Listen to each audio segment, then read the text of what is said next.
Islam is invading Christian England. When people in England talk about an Islamic invasion, I always want to ask them one simple question. Invasion compared to what? Because England was not always a Christian nation. Before churches, before cathedrals, before Christmas, the people of Britain were pagans. Celtic polytheists, Anglo-Saxon polytheists, people who worshipped gods like Woden and Thulon. Christianity didn't gently drift in on a cloud, it arrived with power. It was an invasion.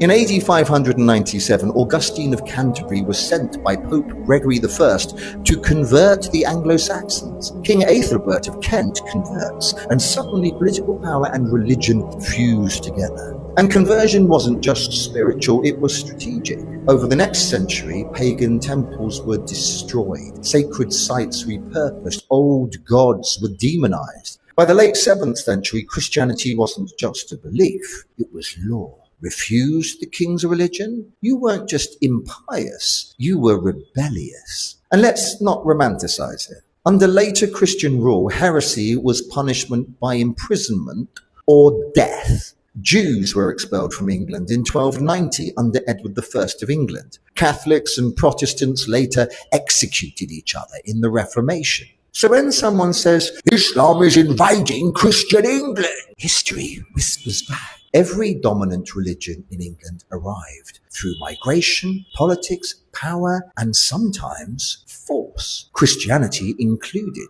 Religions change, demographics change, empires rise and fall. That's history. The real question isn't who arrived first, it's whether we've learned anything since. Because if your faith really is strong, it doesn't need to be protected by fear.